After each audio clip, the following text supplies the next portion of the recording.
여러분에게 축복하는 시간 같습니다. 사랑하고 축복합니다. 예수님과 동행합시다. 오늘은 합동 구역 예배로 우리가 드리게 됐습니다. 벌써 11개월이 이제 다 지나갔어요. 그리고 다음번에 한 번만 더 예배 드리면 이제 합동 구역 예배는 없어요. 이제 하나님께서 지난 1년 동안도 함께 해주신 것 생각할 때 얼마나 감사한지 몰라요. 또 구역이 연합이 돼서 이와 같이 함께 예배 드린다고 하는 것 얼마나 감사한지 몰라요. 구역 예배를 드리지 못한 것이 코로나 시기로부터 시작해가지고 지금까지 구역 예배가 모여지지를 못하고 있어요. 다 무너졌어요. 구역에 식구들이 모여가지고 예배 드리는 이러한 일들이 사라져 버렸어요. 그래서 교회에서 할 수 없이 이와 같이 또 합동 구역 예배를 드리고 또 구역 예배 주일을 맞이해서 드리고 그리고 또 저녁에도 또 수요일에도 또 하나님 앞에 모여가지고 또 구역에 나와가지고 같이 예배 드리고 이러한 일들을 우리가 지금 하고 있어요. 구역에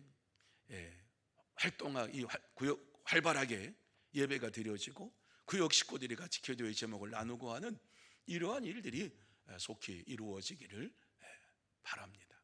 근데 그것이 참 쉽지가 않구나. 한번 무너지니까 세우기가 참 어렵구나 하는 이러한 생각을 해봅니다. 오늘 귀하고 복된 시간 맞이해서 또 합동 구역 예배로 드리는 저와 여러분들이 또 내년도에는 구역 예배를 드릴 수 있는 한 달에 한 번 정도는 같이 모여서 구역에서 예배를 드릴 수 있는 이러한 구역들이 다 됐으면 좋겠다 하는 생각을 가지고 있습니다. 오늘 이 자리에 오신 여러분 모두 다 하나님께서 함께 해주시고 또 은혜 베풀어 주시고 구역마다 놀라운 역사로 하나님께서 채워주실 줄로 믿습니다. 이 시간 하나님을 만나는 시간 되시고 또 구역 식구들끼리 하나님의 은혜를 체험하는 복된 시간이 다 되시기를 예수님의 이름으로 축원합니다. 자, 오늘 이 제목을 구원은 기적이다 하는 이러한 제목을 가지고 함께 은혜를 나누고자 합니다.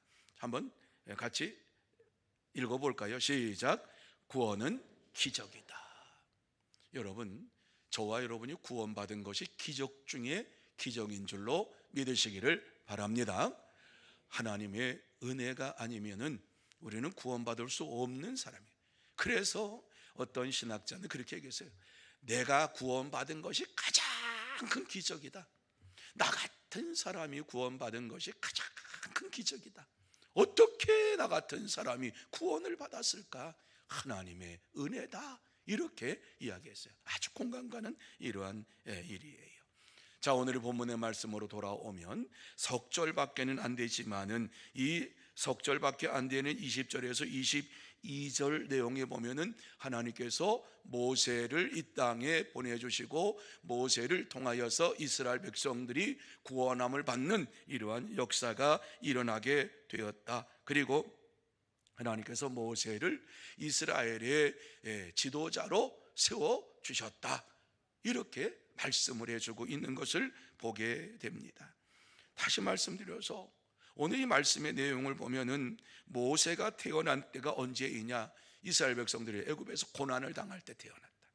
그런데 석 달 동안 아버지 집에서 자랐지만은 더 이상 자랄 수가 없어서 나일강에 버려지게 되었다는 거지요. 근데 이 나일강에 벌어지는 그때에 바로의 딸이 공주가 와서 이 모세를 발견하고 궁중에 데려가서 그의 아들로 키우고 궁중 교육을 시켰다. 이렇게 말씀하고 있어요. 이 말씀은 무슨 말씀입니까? 역사의 주관자가 하나님이시다. 각 사람을 주관하시는 분이 하나님이시다라고 하는 말씀을 우리에게 주시고 있는 것이에요. 하나님의 구원의 역사는 조금도 차질이 없이 적시에 이루어진다는 사실을 말씀해 주고 있습니다. 이 시간 본문을 보면서 하나님의 구원이 어떻게 이루어졌는가를 생각을 하고 그렇다면 하나님의 구원이 어떻게 우리에게 이루어지는가를 함께 나누며 은혜 받는 시간이 되기를 원합니다. 그러면 하나님의 구원이 어떻게 우리에게 이루어집니까? 제일 먼저 이 말씀 속에 보면 고난 속에서 이루어진다 이렇게 말씀하고 있습니다. 고난 속에서 이루십니다. 하나님의 구원은 고난 속에서 이루신다고 말씀하고 있어요. 같이 한번 읽습니다. 시작. 고난 속에서 이루십니다. 그렇습니다. 구원은 하나님께서 고난 속에서 이루시는 하나님의 역사인 것을 말씀해 주고 있어요.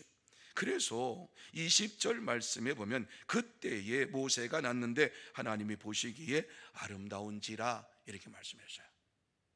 여기 그때에 라고 하는 이 말씀은 애굽에서 이스라엘 백성들이 어려움을 겪을 때,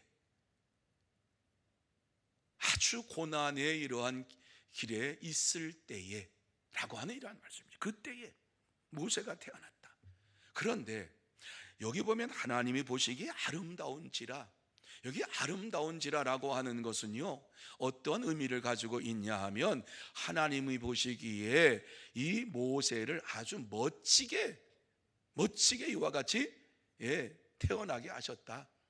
지금으로 말하면 장동건 같은 이러한 아주 멋진, 여기 아름다움이라고 하는 것이 남자로서 아주 멋진 사람, 그러니까 지나가던 사람이 멈추어 가지고 볼 정도로 모세가 아름다웠다, 미남이었다, 이런, 그러니까 뭐 어디 흠잡을 데가 없는, 하나님이 보시기에 아름다웠다라고 하는 것은 아주 미남이었다, 이렇게 하나님께서 모세를 이 세상에 아름답게 태어나게 하셨다라고 하는 이러한 말씀을 하고 있어요.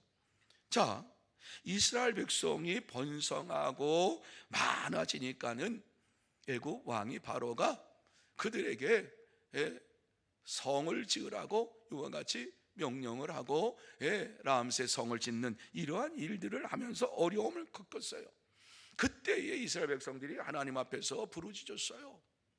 부르짖을 때 정말 힘든 일 가운데에 하나님께서는 이스라엘 백성을 구원할 모세를 아름답게 이와 같이 태어나게 하셨다라고 하는 이러한 말씀을 주시고 있어요. 고난 속에서 하나님은 구원의 역사를 이루어 가시는 분이신 것을 우리에게 말씀해 주고 있습니다. 그래서 창세기에 보면은 이스라엘 백성들이, 출애굽기에 보면 이스라엘 백성들이 얼마나 고된 노동을 하게 되었느냐, 출애굽기 2장에 보면은 저들이 너무 힘들어 가지고 하나님 앞에 탄식하며 부르짖었다라고 말씀하고 있어요. 너무 힘들어서. 그런데 애굽에서 나갈 수 있는 길은 없어요. 빠져나갈 수 있는 길은 없어요. 이스라엘 백성들이 그곳에서 뭐 평생 지금 400년을 살고 있는 거예요. 400년을 살고 있으니까 뭐 이제는 자기들의 자력으로 애굽을 떠나서 산다고 뭐 상상을 할 수가 없어요. 그러니까 오직 하나님께만 부르짖고 기도했어요.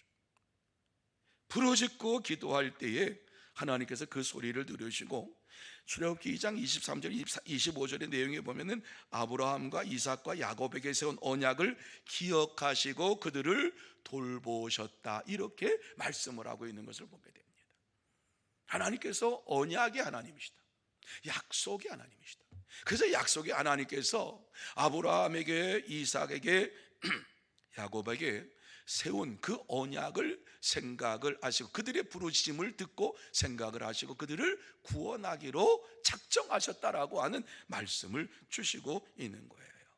이것이 바로 하나님의 구원 역사예요.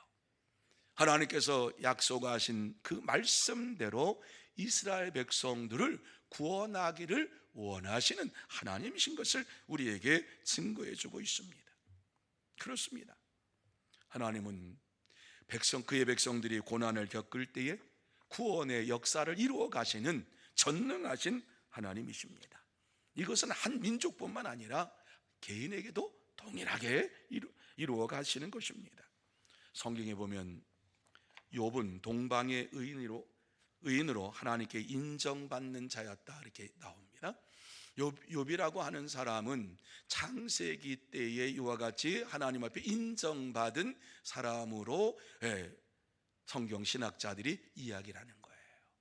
그러니까 욥은 후대 사람이 아니야 창세기 시대에 요와 같이 살았던 자가 바로 욥인데 동방의 의인이었다. 그런데 욥기를 여러분 읽어보면은 하루 그 욥이 얼마나 하나님 앞에서 거룩한 삶을 살려고 힘썼는가. 자녀들이 아침에 일어나면 아침 제사를 드리고 이제 저녁에 잠을 자기 전에 저녁 제사를 드렸어요. 하루 종일 살면서 혹시라도 죄를 범한 것이 있을까봐 아침 저녁으로 하나님 앞에 제사를 드리면서 살았던 아주 신실한 믿음의 사람이 바로 욥이에요. 근데 욥에게 고난이 닥쳐왔어요. 어느 날 자녀들이 맏아들의 집에서 모여가지고 음식을 먹을 때에 광풍이 불어가지고 그 집을 강타함으로 인해서 그 자리에서 자녀들이 다 죽었어요. 다 죽었어요. 10명의 자녀 다 죽었어요. 그리고 욥이 키우는 가축들이 모든 대적들이 와가지고 종들을 다 죽이고 그 가축들을 다 가져가 버렸어요. 엄청난 고난이 닥쳐올 때에 욥에게 하나님의 구원의 역사가 임하는 것을 보게 됩니다. 욥은 그러한 고난 속에서 환난 속에서 하나님을 원망하지 아니했다 말씀합니다. 하나님을 향하여 불평 불만하지 않았다고 말씀하고 있어요. 그러면서 오직 하나님께 찬양했다 이렇게 말씀하고 있는데 욥기 1장 21절 말씀 우리 같이 한번 읽습니다. 시작. 내가 모태에서 알몸으로 나와 싸운즉 또한 알몸이 그리로 돌아가올지라 주신 이도 여호와시요 거두신 이도 여호와시오니 여호와의 이름이 찬송을 받으실지니이다. 욥은 자녀들 다 죽었어요. 그렇게 많던 재산 다 사라졌어요. 그런데 오늘 하나님 앞에서 주신 이도 여호와시오 거두시는 이도 여호와시오니 여호와의 이름이 찬송을 받으실지니이다. 고난 속에서 하나님을 향하여서 찬양하며 영광을 돌리는 이러한 모습을 보게 됩니다. 여러분, 이러한 고난을 통해서 욥이 하나님의 구원의 역사를 체험하고 욥기 42장에 보면은 갑절로 하나님께서 그에게 축복하셨더라 이렇게 말씀하고 있어요. 10명의 자녀들을 또 주었고 가축은 처음에 가지고 있던 것보다도 배나 되는 이러한 축복을 받았다 이렇게 말씀하고 있어요. 하나님의 구원의 역사는 저절로 이루어지는 것이 아니라 고난 속에서 고난을 통과한 이러한 자들에게 하나님의 구원의 역사를 베풀어 주시고 그 고난 속에서 하나님을 만나고 하나님을 체험하고 하나님께 찬양하며 영광을 돌리는 삶을 살게 되는 것이에요. 여러분, 하나님의 구원은 고난 속에서 이루어집니다. 우리가 세상에서 고난을 겪을 때에 그때가 하나님의 구원이 내게 임할 때인 줄 믿으시기를 바랍니다. 하나님께서 내게 역사하실 때인 줄 믿으시기를 바랍니다. 하나님은 반드시 우리에게 크든 작든 고난을 통해서 하나님의 살아 역사하심을 체험하게 하고 하나님의 구원을 체험하게 하면서 이 땅에서 하나님만 의지하며 승리의 삶을 살게 해 주십니다. 그렇습니다. 참된 성도는 세상에서 고난을 겪을 때에 하나님의 구원을 체험하고 하나님께서 나와 함께 하심을 믿으면서 믿음으로 생활합니다. 그러므로 저와 여러분 모두 다 이 세상에서 어떠한 고난을 겪을 때든지 간에 하나님의 구원을 체험하고 하나님을 만나고 믿음으로 살아가는 참된 성도, 복된 성도가 다 되시기를 예수님의 이름으로 축원합니다. 두 번째로 완전하게 이루신다 이렇게 말씀하고 있습니다. 같이 읽습니다. 시작. 완전하게 이루십니다. 하나님의 구원은 완전하게 이루어지는 겁니다. 반 정도 이루어지고 반 정도 하는 것이 아니라 하나님의 구원은 완전하게 이와 같이 이루어 가시는 분이 우리 하나님이시다 말씀해 주고 있습니다. 자, 21절 말씀 우리 같이 한번 읽습니다. 시작. 벌어진 후에 바로의 딸이 그를 데려가다 자기 아들로 기르매. 여러분, 이 말씀을 읽으시면서 이 글자 가운데에서 이루어지는 역사를 한번 생각해 보시기를 바랍니다. 석 달이 지나서 아이가 커가지고 아주 울음소리가 굉장히 커졌어요. 그러니까 집에서는 더 이상 아들을 키울 수가 없어요. 자녀를 키울 수가 없어요. 아들을 낳으면 당장 죽이고, 그리고 딸을 낳으면 키워라, 이렇게 했단 말입니다. 바로 왕이. 그런데 아들의 울음소리가 남자아이의 사내아이의 울음소리와 여자아이의 울음소리가 다른 것 아시지요? 모르시는가? 알지요? 저도 그거 체험했어요. 여자 계집애들이 나오면은요, 그냥 응애 그래요. 얌전해요. 막 이러질 않아요. 그런데요, 아들의 울음소리는 와 그러는데 병원이 떠나갈 정도 울어요. 그래서 깜짝 놀랐어요. 누구 아들이야? 그러니까 제 아들이었어요. 어쨌든지 간에 석 달을 키우고 나니까 더 이상 그의 울음소리를 막을 수가 없어가지고 갈대 상자에다가 그 역청을 다 발라가지고, 그러고선 나일강 갈대 숲에다가 이렇게 내려놨어요. 그리고 그의 누이가 그게 누가 혹시 저게 떠내려가면 어떡하지? 그래 조마조마하고 있는데 바로 그때에 지금 이 사건이 벌어진 거예요. 벌어진 후에 바로의 딸이 그를 데려다가 자기 아들로 기르매. 구원의 역사는 하나님께서 아주 적시에 베푸시는 하나님의 은혜다라고 하는 사실을 우리에게 말씀해 주고 있어요. 어떻게 그 자리에 그때에 바로의 딸 공주가 나와서 거기에서 모욕을 하게 되었냐 하는 거지요. 왜 그 시간에? 하나님의 구원 타임이에요. 구원의 시간이에요. 스케줄이 맞춰진 거예요. 그래서 모세를 데려다가 그의 아들로 삼고 궁중 교육을 시켰다라고 말씀해 주고 있어요. 그렇습니다.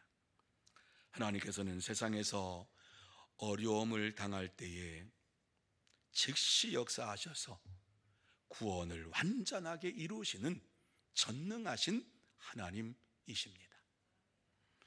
하나님께서 이스라엘 백성을 구원할 자로 모세를 보내시면서 세상에서 혹시 죽을까 염려한 게 아니라 죽지 않도록 이와 같이 모든 것을 계획하시고 완전하게 계획하셔가지고 모세를 이 땅에 보내주신 것이에요.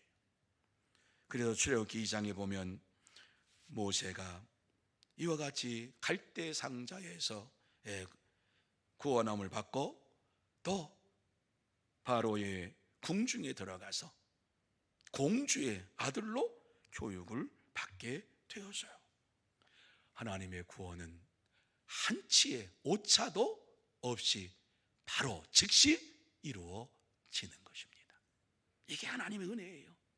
우연히 내가 구원받았지, 우연히 내가 하나님 믿게 되었지, 아니에요. 저도 그렇고 여러분도 그렇고 어쩌다가 예수 믿고 어쩌다가 구원받은 것이 아니라 하나님께서 저와 여러분을 구원할 시기 적절한 때에 불러주시고 우리를 구원해 주시고 하나님의 자녀로 삼아 주신 줄로 믿으시기를 바랍니다. 이게 하나님의 구원이야. 하나님의 구원이야. 어쩌다가 내가 끌려 나와가지고 예수를 믿게 됐지, 어쩌다가 우연히 됐지, 절대로 우연을 가장한 하나님의 구원의 역사 스케줄에 맞춰가지고 예수를 믿게 되었고 어느 날 예수를 나의 구주로 영접하게 되었고 그러면서 내가 구원함 받은 자라고 하는 확신을 가지고서 살게 된 것이에요. 그렇습니다. 저는 이러한 적시에 이루어지는 하나님의 구원의 역사를 생각하면서 갑자기 머릿속에 그 요나가 생각이 났어요. 이 말씀을 준비하면서 요나도 그랬지. 요나가 하나님께서 니느웨 성에 가가지고 니느웨 성 사람들에게 회개하라고 외쳐라. 니느웨는 아수르 제국의 수도예요. 그런데 니느웨 사람들을 회개하라고 외치고 싶지가 않아서 니느웨로 가지 않고 요바항으로 가가지고 다시스로 가는 배를 탔다가 풍랑을 만나가지고 물고기 뱃속에 들어가지. 그런데 그 순간 제비를 뽑는데 딱 뽑혔고, 그리고 이제 네가 왜 이랬느냐, 내가 하나님의 말씀에 명령에 순종하지 않고 도망가다가 내가 이렇게 됐는데 이 풍랑이 일어난 것 나 때문에 일어난 것이다. 나를 바다에 던져라. 그때에 그 배에 탔던 사람들은 그래도 요나를 사랑해서 배에 던지지 않으려고 그랬어요. 다른 물건 다 버리고. 그리고 마지막에 이와 같이 요나를 물속에 버렸는데 그 순간, 물속에 버리는 순간에 큰 물고기를 하나님께서 예비하셔서 바다에 떨어지기 전에 큰 물고기가 확 요나를 삼켜버렸어요. 한번 생각해 보세요. 어떻게 그 물고기가 그렇게 할 수 있지? 하나님의 구원의 역사예요. 하나님의 구원의 때예요. 하나님은 이러한 구원의 역사를 이루시기를 원하시면서 요나를 이와 같이 바닷물에 던져서 그 가운데에서 물속에 빠진 것이 아니라 물고기가 요나를 삼키고 그 가운데에서 회개하고 하나님을 향하여 부르짖고, 그리고 그 안에서 하나님 앞에 영광을 돌리니까 하나님께서 그 물고기를 니느웨 해변가로 가가지고 거기서 확 토해내게 해가지고 니느웨 성에서 어쩔 수 없이 가서 회개하라고 외쳤어요. 이게 하나님의 구원의 스케줄이요, 타임입니다. 각 사람에게, 모든 사람들에게 하나님께서는 구원의 때를 허락하여 주시는데, 이와 같이 하나님께서는 구원의 역사를 이루어 가시기를 원하시면서 시기 적절한 때에 부르시고 뿐만 아니라 모든 것을 이루어 가시는 하나님이신 것을 말씀해 주고 있어요. 여러분, 하나님은 우리의 구원을 완전하게 이루어 가시는 분이신 줄로 믿으시기를 바랍니다. 하나님은 오늘도 저와 여러분을 구원의 때에 불러주시고 이와 같이 구원의 말씀을 듣게 하시고, 이 구원의 말씀을 들음으로 인하여서 다시 한번 내가 하나님의 은혜로 구원받았구나 하는 것을 깨닫게 하시기 위하여서 이 자리에 앉게 하신 줄로 믿으시기를 바랍니다. 그래서 누구든지 예수를 믿는 자마다 멸망치 않고 영생을 얻게 될 것이다, 이렇게 우리에게 말씀해 주셨어요. 지금도 마찬가지예요. 지금도 우리가 예수를 믿지만 예수를 믿는 믿음으로 살아갈 때에 다시는 죽지 아니하고 영원한 생명으로 부활할 것을 우리에게 말씀해 주셨습니다. 그렇습니다. 참된 성도는 하나님께서 구원의 길을 완전하게 준비하시고 적시에 구원하여 주심을 믿고 믿음으로 생활합니다. 그러므로 저와 여러분 모두 다 하나님께서 나를 구원해 주신 것은 완전하게 준비하신 것이고 적시에 구원하여 주셔서 믿음으로 생활할 수 있도록 인도해 주신 것을 생각하면서 살아가는 참된 성도, 복된 성도가 다 되시기를 예수님의 이름으로 축원합니다. 세 번째로 하나님의 지혜로 이루신다 하는 말씀 우리에게 주시고 있어요. 같이 한번 읽습니다. 시작. 하나님의 지혜로 이루십니다. 여러분, 구원은 하나님의 지혜로 된 것이지 우리의 노력으로, 우리의 힘으로 된 것이 아니에요. 그러니까 자랑할 것이 없어요. 구원받은 자들은 하나님의 지혜로, 하나님의 은혜로 구원받은 거예요.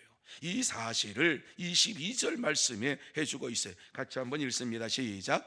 모세가 애굽 사람의 모든 지혜를 배워 그의 말과 하는 일들이 능하더라. 이 말씀 보세요. 하나님이 하시는 일이 어떠한 일인가를 우리에게 말씀해 주고 있어요.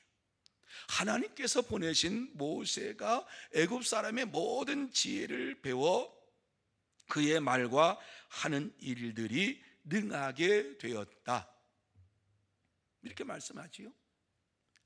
하나님께서는 세상의 지식까지도 다 그에게 지혜까지도 주시는 하나님이실 뿐만 아니라 플러스 하나님의 지혜로 그에게 채워주시는 분이신 것을 우리에게 말씀을 해주고 있습니다. 그래요, 하나님의 구원은 사람의 지혜를 뛰어넘어서 이루어지는 것입니다. 그러니까 우리가 아무리 생각해도 내가 구원받았다고 하는 것, 아무리 생각해도 나 같은 사람이 구원받았다고 하는 것 이해할 수가 없어요. 그리고 이해할 일도 없어요. 생각해 보세요. 여러분이 뭐 특별히 잘나가지고 구원받았습니까? 아니 모태신앙이니까 아니에요. 모태신앙이었기 때문에 구원받은 거 아니에요. 모태신앙을 가지고 있으면서도 구원받지 못한 이러한 사람들이 많아요. 태어날 때는 기독교 가정에서 태어났는데 자라가면서 하나님의 말씀 멀리하고 믿지 아니하고, 그리고 하나님을 대적하며 사는 사람들이 있어요. 아주 유명한 어떠한 스님, 나는 어려서 기독교 가정에서 자랐습니다. 그런데 기독교에서는 나의 구원의 문제를 해결해 주지 못했습니다. 그래서 나는 불교에 이와 같이 개종을 하고 여기에서 내가 누구인가를 알게 되었고 진짜 내 자신을 발견했습니다. 그렇게 얘기를 해요.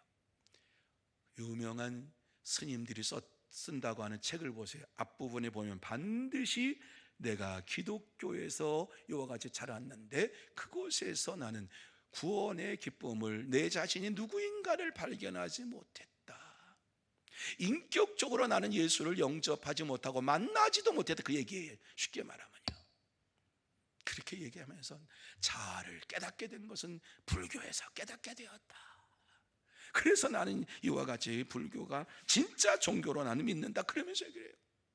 하나님의 지혜가 아니라 세상의 지혜를 가지고서 모든 것을 판단하려고 하니까 하나님의 지혜가 사라지고 내 지혜를 가지고서, 내 지혜를 가지고 모든 것을 생각하니까 구원의 역사가 없는 거예요.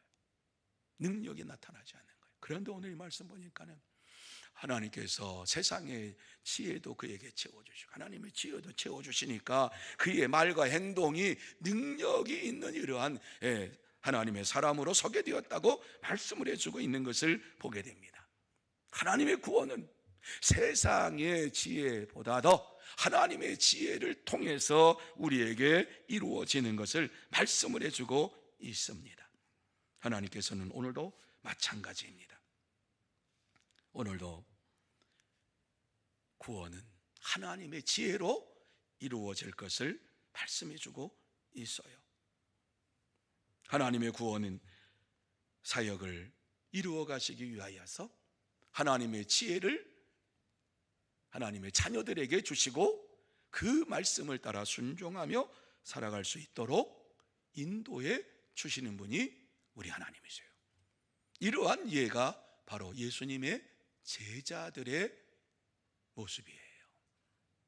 예수님의 제자들은 예수님과 3년 동안 이와 같이 예수님의 이러한 말씀의 가르침을 받게 되었고 천국 복음을 듣게 되었고 그 말씀을 들으면서 하나님의 지혜로 가득 차게 되었어요. 그리고 제자로서의 사명을 감당할 수 있도록 성령의 충만함을 받고 주의 제자로서 사도로서의 사명을 감당하는 하나님의 사람들이 되었습니다. 그렇습니다. 예수님께서 이 땅에 오셔서 구원 역사를 이루어 가시는 데 있어서 하나님의 지혜로 제자들을 훈련시키고 하나님의 말씀으로 저들을 인도하시면서 이 세상을 구원하라고 저들에게 사명을 주셨어요. 그래서 이 사명을 가지고서 복음을 전했죠. 제자들이 복음을 전할 때에 당시에 대제사장과 사두개인들이 얼마나 놀랐는지 아십니까? 베드로와 요한이 복음을 전할 때에 깜짝 놀랐어요. 아니, 저들은 무식한 자가 아니냐, 어부가 아니냐, 어떻게 저런 말을 할 수가 있느냐, 이렇게 생각을 했어요. 바리새인들과 뿐만 아니라 모든 사람들이 예수님의 제자들이 증거하는 천국 복음을 전할 때에 세상에서 듣지도 못했던 이러한 말을 전하니까 저런 지혜가 어디서 왔느냐, 이렇게 얘기했어요. 그때에 베드로와 요한이 무엇이라고 얘기합니까? 우리가 너무 잘 아는 말씀, 사도행전 4장 12절 말씀이에요. 같이 한번 읽습니다. 시작. 다른 이로서는 구원을 받을 수 없나니 천하 사람 중에 구원을 받을 만한 다른 이름을 우리에게 주신 일이 없음이라. 예수를 그리스도로 믿어야지만이 구원받는다, 이 말씀을 하고 있는 거예요. 그렇습니다. 제사장들과 사두개인들이 이 소리를 듣고 사도행전 4장 13절 14절 같이 한번 읽습니다. 시작. 그들은 본래 학문 없는 범인으로 알았다가 이상히 여기며 또 전에 예수와 함께 있던 줄도 알고 또 병 나은 사람이 그들과 함께 서 있는 것을 보고 비난할 말이 없는지라.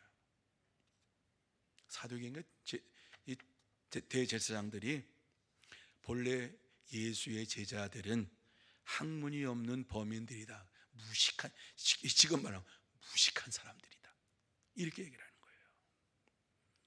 그런데 이러한 사도행전 4장 12절의 말, 예수가 그리스도임을 믿어야지만 구원받는다, 다른 이름 출신이 없다, 그러니까 깜짝 놀래가지고 하는 거예요. 뿐만 아니라 예수 그리스도의 이름으로 병이 나음받은 자가 그들과 함께 있음으로 인하여서 대제사장과 사두개인들이 더 이상 어떻게 할 수가 없어서, 왜? 증거가 확실하니까. 예수의 이름으로 이와 같이 병든 자가 고침받은 것이 확실하니까 뭐 비난할 말이 없었어요. 그렇습니다. 하나님의 구원은 세상의 지혜가 아니라 하나님의 지혜로 이루어집니다.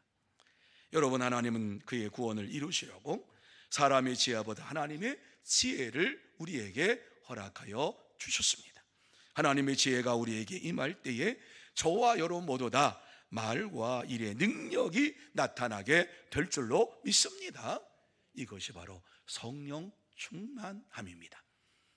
저와 여러분에게 성령의 충만함이 임하면, 하나님의 지혜가 이와 같이 임하면, 다른 말로 성령의 충만함이 임하면 우리의 말과 우리의 일이 능력 있는 이러한 것으로 나타나게 되는 것입니다. 그렇습니다. 참된 성도는 하나님의 지혜로 날마다 생활하며 능력 있는 믿음의 삶을 살아갑니다.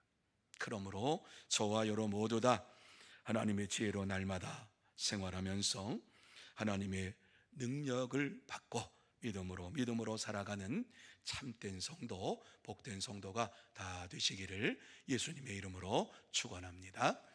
이제 딱 한마디만 하고 마칩니다. 오늘 이 말씀 속에서 하나님께서 우리에게 하시고 싶은 말씀이 무엇입니까? 구원은 하나님의 전적인 은혜요, 구원은 하나님의 기적이다 말씀하고 있어요. 저와 여러분이 구원받은 것이 하나님의 기적인 줄로 믿고 하나님 앞에 날마다 감사하며 살아가는 복된 자들이 다 되시기를 예수님의 이름으로 축원합니다. 기도하시겠습니다.